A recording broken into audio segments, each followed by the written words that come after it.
Baik, Assalamualaikum warahmatullahi wabarakatuh. Apa kabarnya Nana hari ini? Hari ini kita akan membahas tentang teks berita. Ada yang sudah tahu dan sudah sering mendengar dan suka membaca berita? Pastinya sudah ya. Baik, sebelum kita ke pengertiannya, ada tujuannya dulu. Mengapa hari ini kalian belajar teks berita? Diharapkan setelah mempelajari teks berita, kalian mampu menganalisis teks berita dengan memperhatikan struktur dan kebahasaan. Artinya, hari ini kita mempelajari struktur dan kebahasaan. Baik, kita berangkat dari pengertian dulu ya. Apa yang dimaksud teks berita?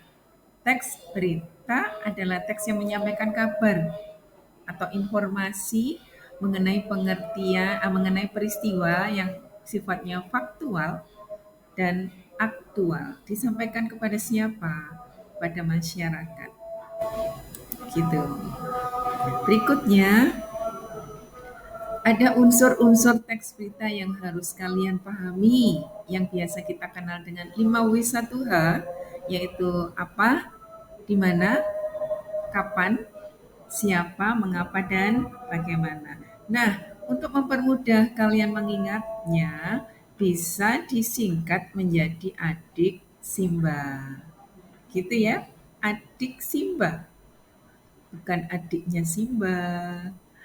Baik, kita lanjutkan.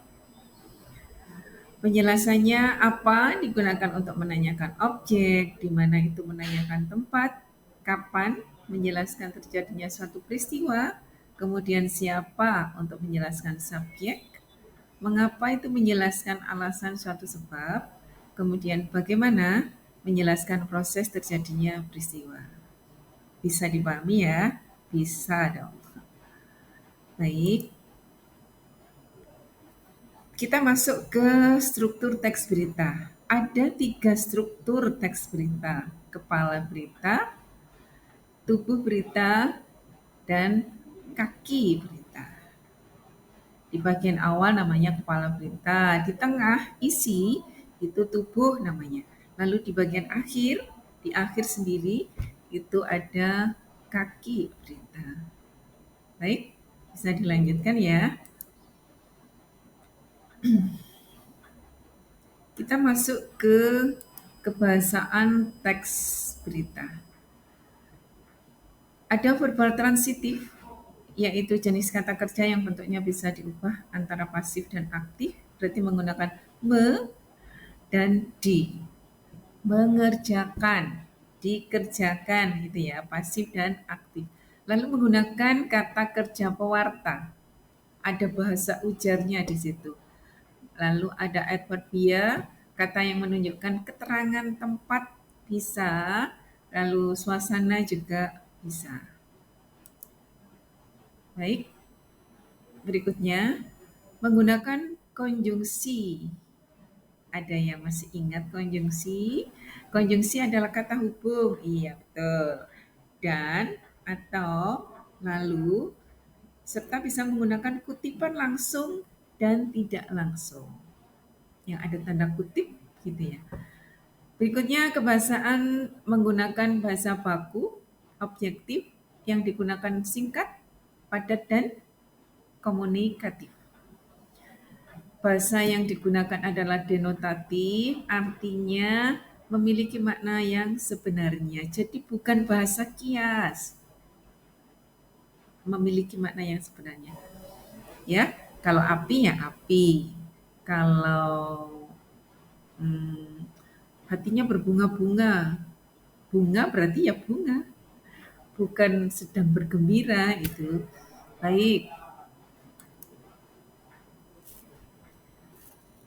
sampai di situ tadi penjelasan dari awal hingga akhir.